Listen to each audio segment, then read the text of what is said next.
Hey Channel Insiders, welcome back to Channel Insider Partner POV. I'm your host, Katie Bavoso, and today I'm speaking with the dynamic husband and wife duo behind the 20 MSP, a founder-owned platform MSP with 38 acquired managed services businesses rolling up under the brand, and no private equity backing. CEO Tim Conkle and CMO Crystal Conkle join me to discuss their unique M&A strategy and its influence on the channel. I'd now like to welcome my very special guest today. We have Tim Conkle, CEO of the 20 MSP, and Crystal Conkle, CMO of the 20 MSP. Welcome, folks. Are you in the same building today? We are. We are different offices, though. You've got offices all over the place. I just found out that I'm near one, so I could easily go and stop by and say hello. But welcome to the show, and thank you so much for being on it. And I do have to point out, for those watching, I won't bury this. You are married. You're not related. You're married with the same last name. So Lucky me. Lucky me. Very lucky you, sir. Yes. Tim, as you told me in our discovery call, you are one of the only non-PE backed MSP platforms out there. Can you describe the 20 MSP to me and kind of give me just a background of why you started this and how long you've been in the market? The 20 MSP is really an offshoot of my original IT company. Back then, there was no MSPs, but I had a company called Roll-Up Technology Group. And so the first rebrand or roll-up to start with was my IT company. And then after that, we rolled up, I think, next month will be the 39th MSP. Oh my gosh. We are the largest founder-led MSP, where founder still owns the majority of the MSP and not a PE firm. I should also point out there's two arms here. There's the 20 MSP and the 20. So Crystal, can you explain what those two are? Because they're different but the same. So what are they and how do they relate to each other? Absolutely. So Tim talked about the 20 MSP. That is our managed service provider. We have offices in almost 30 states now, and we continue to roll up MSPs into that. So we are a large national MSP. The 20 MSP as a group is basically a co-op for MSPs that have come together to grow and scale. So the model was built upon Tim's success in building his MSP, the lessons he learned, and basically the pillars that he found you need to be successful in building an MSP. So we built that here for MSPs to come together, like I said, to grow and scale. And I don't like calling it an easy button for MSPs, but that's essentially what it is. We give them the processes that they need to grow. A lot of reasons behind it, right? So if you look at a typical PE firm, they just buy IT companies is what they do. And they buy a really big one. They call that the platform. And then they bolt other MSPs alongside it, which means you don't really know culture. You really don't know the company. You do due diligence being financial typically. You do some soft, who are the people, who are the players at leadership level. But you really don't know what you bought as far as company. Take financials out. You really don't know what you bought until after you bought it. That's when you find all the skeletons. So the 20 was built to where you have a group. So people come to the group and then they line up. In other words, we all standardize. We do things all the same way. It's important that you do that because all of a sudden, if you do everything the same way, I can have a member MSP that has a really big onboarding.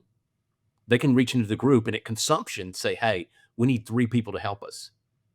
Well, when you do everything the exact same way, you can take any of about the 1,200 employees across the U.S. and they do things exactly the same. They document the same way. They onboard the same way. They onboard the same tools, the same RMM, the same PSA. They bill the same way. They price the same way. Same sales. Sell the same way. Contracts. The really cool thing about that too is that's what has created the pipeline for our acquisition. So these are MSPs who are part of our group. They're already lined up to the way we're doing things before they roll up. And so it makes for a really, really smooth integration process with low attrition. You know their culture. You know everything about them when you buy them. So you've literally, the failure rate has been 0 on 38 acquisitions. That's unheard of. But it's because we built it this way on purpose. I hate friction. I hate friction with people because I love people. And I'm yet to meet somebody who enjoys friction, by the way, or at least somebody who admits to it. I hate to say this, meet some of the MSPs out there, they love friction. They don't know it. They love friction. But it was a way to remove all the bad characteristics of buying an MSP. Attrition.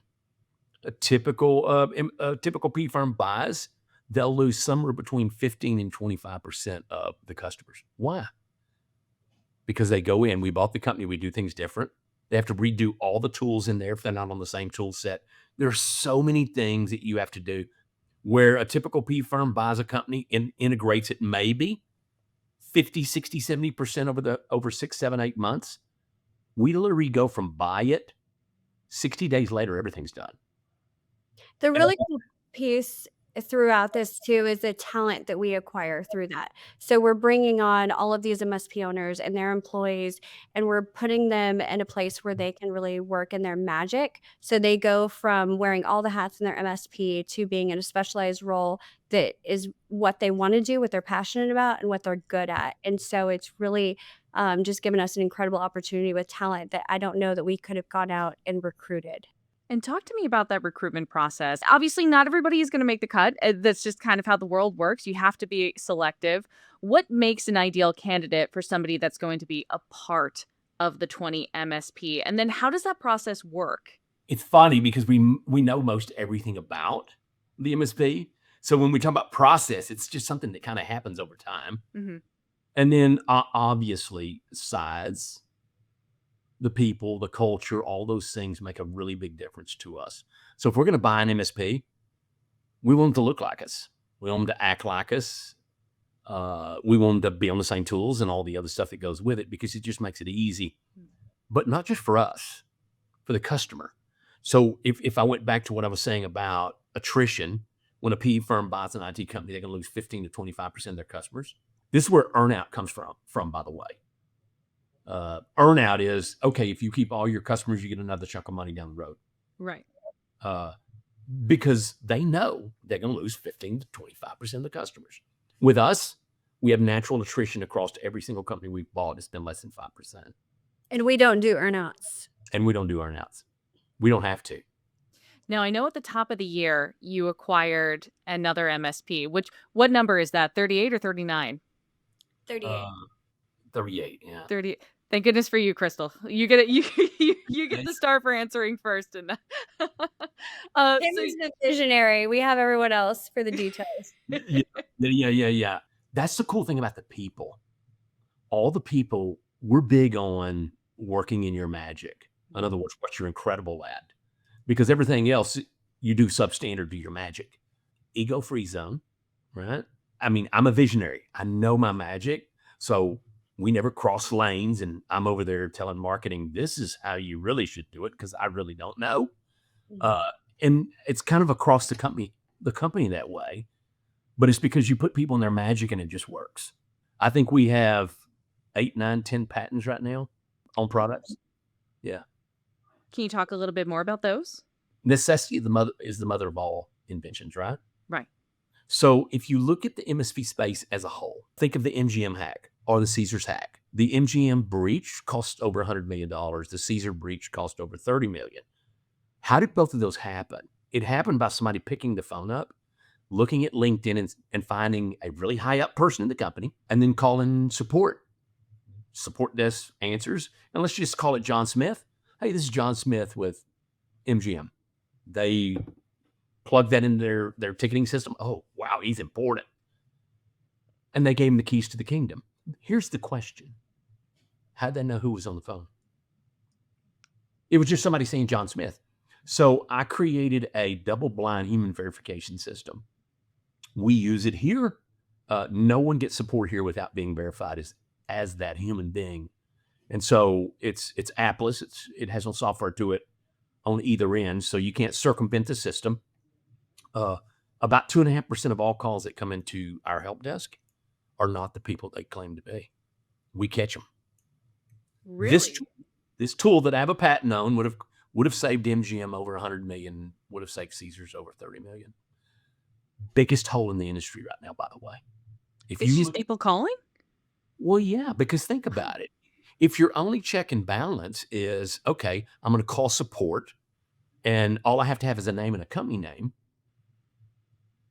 Okay, it's in the PA. It's in my ticketing system. John Smith with XYZ company. What support do? They help people. The problem is you don't know who's on the phone. And it happens all the time. It is I don't want to say, no, I will say it's the easiest way to circumvent. So when somebody tells me, oh yeah, we're really, really serious about security as a company, an MSP says this, it's the first thing I ask them. A client that says, I am super serious about security, it's the first story I tell them, the MGM and the Caesars hack, and then how we fix that. I'll even go as far to say, if any customer gives me 48 hours and a waiver, and they use any outsourced IT, I'll almost bet I could be in their network within 48 hours with just a phone call. Crystal, when you're telling these stories, when you're kind of trying to explain to whether it be customers, to your vendor partners, or to the greater community at large, when you're telling these stories, do you turn to those to be able to explain the value that the 20 MSP presents? Or how do you tell the story of what you provide as a value? And this is the reason I'm asking that. For any audience member that is tuning in and going, I have never heard of the channel before. I don't understand that there is somebody that often sits between the vendor and the customer. How do you leverage those success stories that Tim was just talking about to be able to tell those stories on a wider scale so that you can help anybody coming in and taking a look at you and wondering who you are to explain the value that you present? So we incorporate those stories into essentially all of our marketing. I find that that's what is really powerful because it's authentic and it's real. Anyone can get out there and talk about how great their company is and here are our products and services, but incorporating those real stories like Tim talked about here, but also with our members with success stories. That's a big, big part of our marketing. I also want to talk about success stories very badly. It's one of my favorite things that I get to speak about on this show. Is there one that sticks out to you? And I, I almost, when I think about you telling me success stories, I obviously know you have a ton. And I know that they're also coming from across the country. So when you pick one that really represents how you operate across the board, whether that be with a specific one of your MSP offices or with a customer, what's a success story that comes to mind for you that you really like to hang your hat on? I think Tim will tell this one, and I know exactly which one he's going to tell. It's hard for me. I think the really powerful thing about the 20 is the impact that we're making on lives, and that sounds really extreme, but we are changing the course of MSP owners' lives dramatically. And so I know Tim will tell a story about one of our MSP owners who started out in his parents' basement, and then where he is now. I mean, that's Yeah, we had a member come in. He was part of an MSP in West Virginia, and he had a little bitty piece because he's a sales guy and he got a little equity. And so the owner buys him out and he moves to Ohio. And in Ohio, literally, he moves back to Ohio for his wife. And so he calls me and he says, I know I have nothing, but please, can I be in the group? Please, please, please. And I said, sure, because I knew him and I knew he would grow. He moved to a town of 10,000. And so he gets there. And his first client that he runs across, big, and they call him and they say, we've outgrown our existing IT company. They're about 15 people. This guy was one person in his mother-in-law's basement. But this is the power of this group. You're not one person in a basement anymore. The minute you become a member of the 20, you all of a sudden have all the things at your fingertips that a $100 million MSP has. You have a 24/7, 365 help desk. You have access to labor on demand, which is not open to the general public. You have to be a member. But it's funny because he calls me and he says, I've got this opportunity and they want two things from me. They want all my employees' resumes because they all leverage the group. We're a national footprint that does everything the exact same way. And they want to visit my office.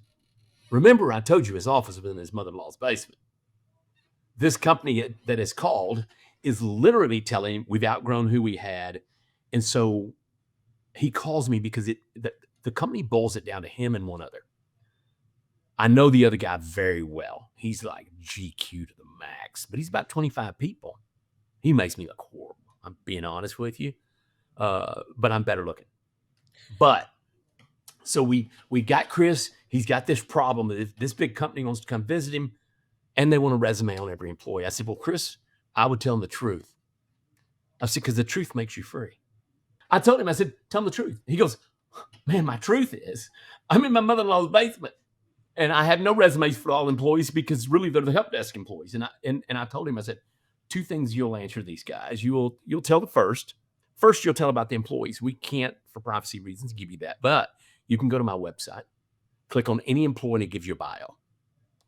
And so he has these 50, 60, 70 employees on his website. It's really the help desk at large.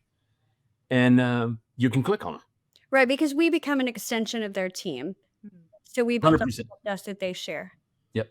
Second, they wanted to visit the office. And I said, Chris, you got to tell them the truth. It's a field office.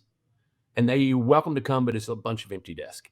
And he had 3 desks in his mother-in-law's basement, by the way. So it wasn't, I'm making up the 3 desks. He had 3 desks. And I said, that's what I'd tell him. But if you're really interested in knowing who we are, let me fly you to the corporate office in Plano. That's where we are. And so Chris goes back and he tells them these things. They love that they can click and see all the employees and their bios. That's better than, it makes Chris look like he's really, really, really ready and he's very prepared. And as far as the office, they said, if it comes to it, we'll fly into Plano. It never did. Now, the other MSP gave them all the resumes and they visited their office. Chris ends up getting the deal. The deal is about $800,000 a year. Single sale. He's one guy. It's power of the group.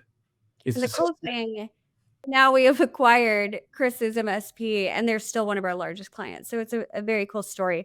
But we enable the MSPs that are part of our group to go up against the big MSPs and compete with them. Now think about this, though. Take it a step forward with Chris because I think it's really important. So we end up buying Chris. So the group itself is not just a group that we're trying to make money off MSPs, teach them how to do things. We don't teach theory, we execute. We do the execution side of help desk, execution of sales, execution of a single contract, execution of managing the tool. A lot of execution, but the bigger thing is we give them the opportunity at some point to sell their company. And I think Chris was about $2 million when I bought him. If you think about that, who would buy a $2 million MSP as far as a PE firm or something out there? None. They don't do it. So we've created a marketplace to where a smaller guy can build his company and exit. I told this story at a conference not long ago. There was about 50 MSPs sitting in the room. And I said, hey, by a show of hands, how many people in here are close to $1 million? Almost every hand went up. And I said, okay, let's just assume you're all $1 million. And let's assume that all of you have 20% EBITDA, which means you make $200,000 a year. Let's then assume that you're a really good company. And for where you are, the multiple is 3 to 6x, which is a true statement. That's where it is. And you get almost to the top of 5x. That means you're worth $1 million. So in this room, individually, you're worth $1 million a piece or $50 million. With the stroke of a pen, I can create $100 million and nothing really fundamentally has to change, except you have to buy into this concept of we're better together. So then the question becomes, who wants to share the $100 million? And that's really what we're doing. When you look at M&A, that's really what we're doing. We're building wealth for MSPs that, if I'm honest, are never going to get there without this kind of help and without a decent exit strategy. You're looking at, so go back to Chris. When I bought his company, he was one of the first 6 I bought. If you froze him in time right there, just froze his company, pulled it forward to where we are now, Chris got a 15 to 20x multiple. Better together. And this is not just an MSP principle. I don't care what company you are. This is a business principle. You're better together. And here's the kicker. Someone's going to make the money. It's either going to be the MSP or the PE firm. You have to decide which one you want to get the money, because somebody's going to make that. You know, I'm a big proponent of creating wealth for other MSPs. I think that's what the most interesting concept about all of this is to me, is because I'll talk to some of the largest platforms for MSPs in the country, and I've had even ones recently tell me you can't do it without private equity. How do you respond to people like that? Besides literally existing, how do you respond to people who say that? I think you have to be a visionary. Here's the funny thing about visionaries. If you look across the world, business world, the amount of visionaries to business owners is catastrophically different. You have to be a visionary. You have to have a vision. If you look at us, so about 13 years ago, I sit in a room with me and two other ladies. If you look at our company, most of our executive team is ladies. 50-50. Or 50-50, okay. Still really good. I sat down. One of them's on the call, Crystal. She wasn't my wife at the time. She was in the room, and an intern she had hired. And I whiteboarded this. Now think about this. It took 10 years to build it to where it started working. See, a visionary sees 10 years in the future and has problems seeing tomorrow. Business people see tomorrow, but can't see 10 years in the future. So I was lucky I had two people in the room that could see tomorrow. They knew, okay, the little steps it took, I just had the dream. It's fun. It's fundamentally vision and strategy. And everybody says there's no way until somebody does it. Everybody told me there is no way this is going to work. It worked. And so it's a time thing. You have to be patient. It's a curious conversation for me, right? Because I think that on one side, you have MSPs who are fighting to stay smaller while still competing with the larger PE-backed MSPs. How do you look at them still? Is there still a place for the larger founder-owned MSPs to work alongside the private equity-backed MSPs? I look at that and I worry that there's too much kind of headbutting going on. How do you feel about that conversation when it comes to private equity inside of the MSP space? I think it's the best thing that ever happened to the MSP space. Really? Yeah.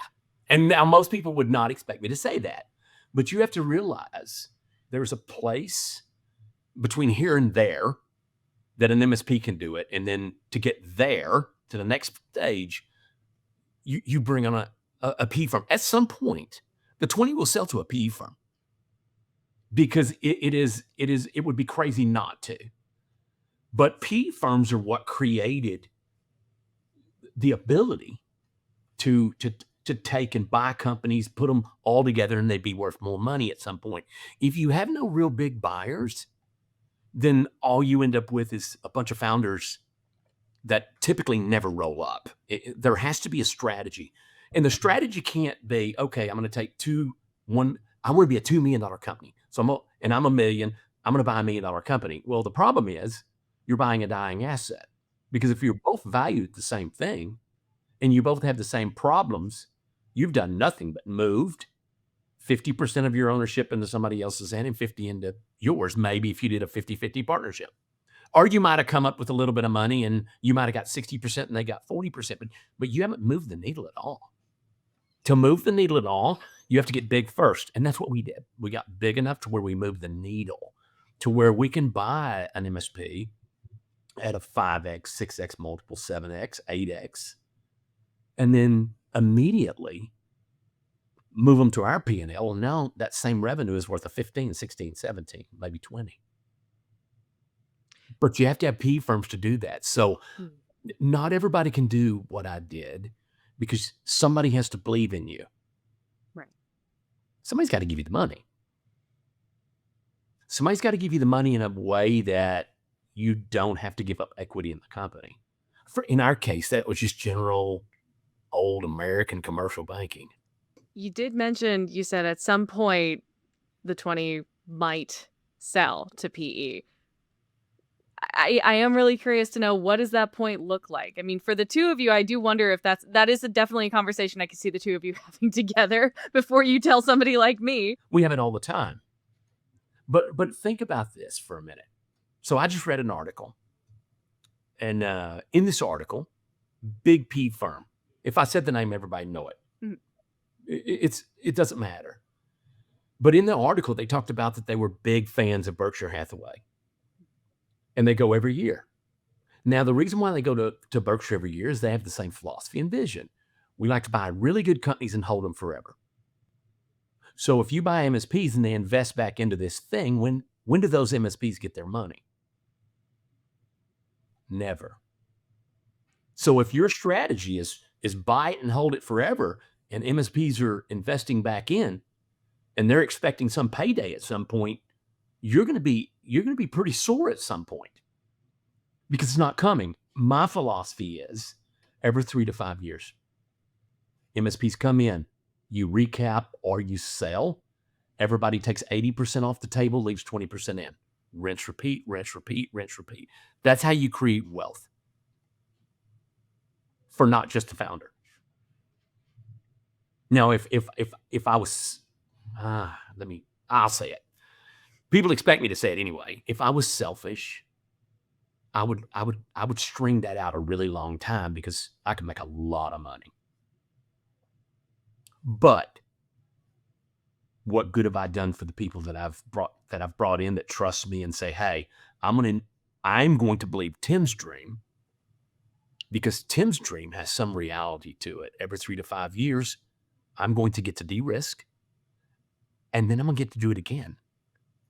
To me, that's the coolest thing in the world, because now I'm creating wealth for a lot of people versus creating wealth for a few. Hey, pretty lonely at the end if you're really rich and no friends. I mean, that's a lonely place to be. I love Chris, but I want some friends too. I do appreciate you talking about too how it's like, what have I done for the community if I get to a certain point and I look back and all I have is money. Money's great, but I should have asked this well into the beginning, but I'd love to hear, why is it called the 20? Were you thinking that you were going to stop at 20 acquisitions? Love to You have no I'll idea answer this. how often we get asked that question. So the 20 is based on the 80-20 rule. Tim can dive into the reasoning why he chose that initially. It's just Pareto's rule. And the 20% of people create everything. And that's kind of what we are. We're the 20%ers. But it is funny. She's correct, 100%. I've had MSPs call me and say, "Are you already at 20? Is there space left?" And it caught me off guard the first time, and I was like, "No. It's just Pareto's rule." Pareto Principle, right?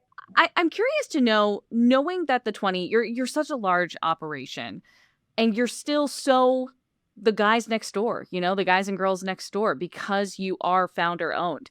How does that allow you, and I should say, does that allow you to be able to leverage your position within the community to influence the vendors in the space about what MSPs want? Is that something that you do throw around? Is it something that you use to help the community or help yourselves?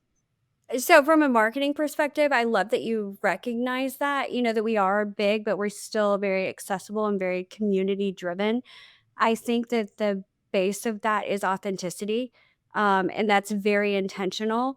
So we don't market like a faceless corporate entity. All of our messaging that we put out is very real, very engaging, very relevant. And I think that balance between approachability or accessibility and strength, like I said, is super intentional. And so whether it's in the channel, the community, or marketing to MSPs, that's a big part because we are community driven. Tim, I know you were going to go a different direction there. Well, I think when you do, I love people. I mean, it's just the way it is. All people's time to me is of equal value.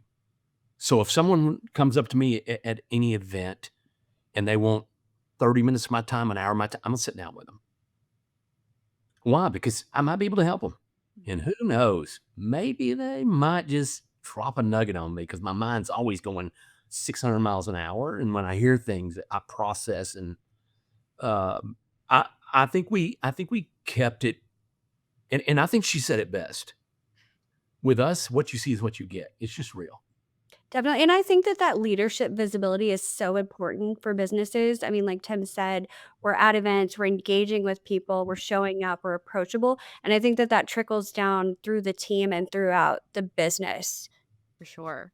And I do need to point out once again, both of you are married, and I often speak to some business owners who are married to each other, I should specify, just in case I lost the audience on that, not in general. But for the two of you, I always like to know when I meet spouses who run a business together, how that works. Because Tim, you at one point mentioned you weren't married when it started. So at some point, I have to imagine you each saw each other on your worst day and said, yeah, I'd still like to be with you for the rest of my life. So for you too, what's the secret to running a business with your spouse? I don't think I've ever seen her on the worst day. That's not true. I'm just trying to stay in her good graces.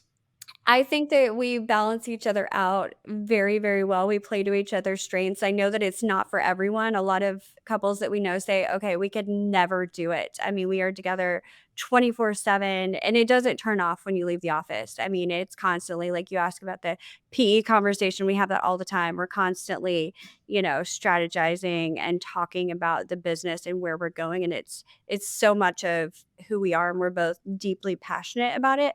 I think we've gotten very good at staying in our lanes. As Tim mentioned, he doesn't get involved in marketing. I think that that carries over to leadership throughout the business, though. I think when you have the right team, you have the right people in the right seats, it just works. But with us, I mean, it's a perfect balance, that yin yang. Tim, did you want to add to that? That was good. I don't know what I can add, but she is 100% right. I think, and you have to be equally yoked, right? So equally yoked. Sometimes if Crystal wasn't a CMO, let's say she wasn't a high end marketing person, and she was, and this is not to down anything, and she was something else. Maybe she's a doctor. There would be no commonality that we could do this, but we have very common thoughts around business, but from a different perspective, which that's how you create power is when you have really smart people in the room and you let them be smart. And I think fortunately for us, our magic plays very, very well together. Tim being the visionary and me building the brand, it's just worked and it's been truly incredible. And she's detailed, very detailed, really good grammar, she's smart as hell. She got more degrees than anybody I know. I'm the opposite. I'm just a simple country guy that was trying to make a living. How she fell in love with me, I don't know. Glad she did, though. Coming from a business genius, but And folks, as we start to wrap up here and look forward into 2025, I've got a couple of questions just thinking about where your roadmap is leading to. First of all, what trends are the two of you following? Technology trends more specifically that you're following, that you're making sure you're staying on top of with your customers and with your greater company at large. What are you following, implementing, or avoiding this year when it comes to technology trends? I think AI is big. I think AI is huge in that. Mhm. I'll tell you the big thing that I don't do. I don't typically remember. I see 10 years in the future. You want to know what's happening 10 years from now? I can probably tell you. I don't know what's happening tomorrow, and so I surround myself with people that know what tomorrow's execution, and 10 years is dream. I think it's more bleak for small MSPs in that this industry is consolidating. Whether we like it or not, it is going to consolidate. You'll be part of the consolidation, or you will be the exhaust that is left behind. Like any engine, it runs on fuel. Fuel moves it forward. Exhaust is just the waste. And so I see a lot of MSPs rolling up, tons of MSPs rolling up. I see AI and automation probably is the biggest drivers over the next 10 years of everything that we do. You can't talk about trends and that's without talking about AI. I think the AI is enabling us to do more, to do it better, to do it faster, and to scale everything that we're doing. I mean, from a marketing standpoint, I think that AI is the biggest game changer that we have seen. I mean, probably since the internet. And so, I mean, I agree with what Tim said about consolidation and the industry. I think, Tim, you could probably talk about cybersecurity. I mean, we've talked about it for years and years and years, but it's become more and more important. And I think that businesses are recognizing, finally understanding that cybersecurity is important for them. So, talking about our clients that we service for the MSP. Yeah, no doubt. Cybersecurity has to be in there.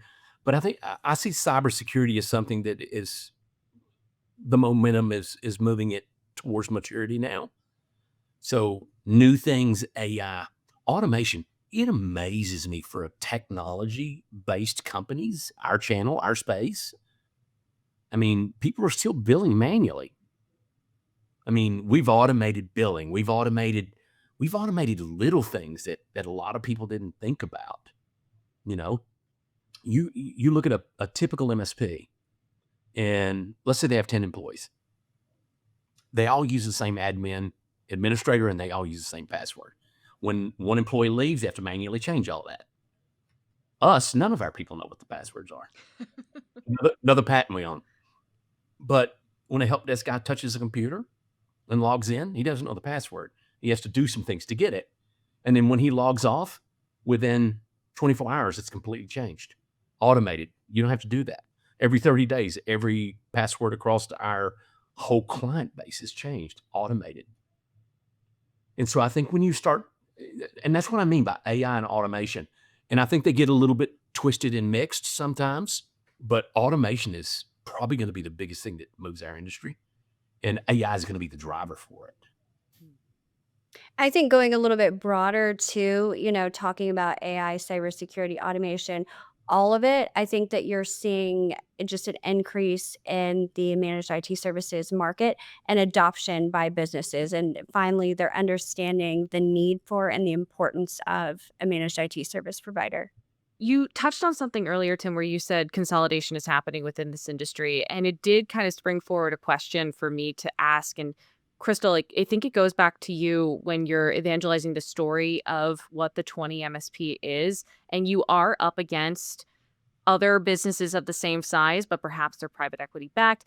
How do you leverage the story of being founder led and still being the large small business, in this case, the large MSP that is still backed by people and not necessarily, like you said, a corporation without a face? How are you telling that story and showing that you are the next generation or the next iteration in this space to show you're still able to care about those people locally as much as you're able to widely reach and solve problems across the industry for those customers in comparison to some of these companies that may be the same size as you, but are private equity backed? I think that's a great question. We are able to provide enterprise grade IT, but with a personal touch. I think that we deliver the power of a large scale managed service provider or PE backed MSP, but with the care, the responsiveness, and the familiarity of a trusted local partner. So we offer that national coverage without losing the personal connection. I think that we provide the security and the scalability, but without the bureaucracy. So a lot of those IT providers at our scale and bigger than us and PE backed, I think that they become rigid and impersonal. Whereas the 20 MSP focuses on agility. So we ensure that, like I said, businesses get that enterprise level IT and innovation, but without the slow bureaucratic processes. I think even when we're bought by PE, if we didn't tell people, they wouldn't know. Right. I Oh, think this company will look, and if and if and if and if every PE company that has bought a platform stepped back and said, if I could do it again, how would I do it? I'm telling you, they'd do it the way I did it. Because it removes all the friction and stuff. I could talk for hours on this, at the upside of doing it this way versus another way. And I think the market will speak too. When it comes time for us to go to market, I think we were told by a super large PE firm, that the 20 is the most sought after MSP in the PE space right now. Now, if you notice, 20 is in all their documents now. I mean, What was the one that we were next to, like AT&T and stuff? Accenture, when you're talking about Yeah. M&A It, and it's services space. it's not. It's just a different mousetrap. I think that we've really mastered the balance of big company resources, but with that boutique level service. And like Tim said, even after we get acquired, we will still have that so that clients get that top tier IT service, but without losing the personalized support that makes a real difference. So we can be, both this big powerhouse brand, but also a trusted partner with that approachability. And another question I like to ask everybody that comes on the show is when it comes to the solutions or the support that is really helping to drive your business forward, are there any vendors that you would recognize now that are just doing a great job this year in helping you? Vendors are vendors, right? Kaseya has been really good to us.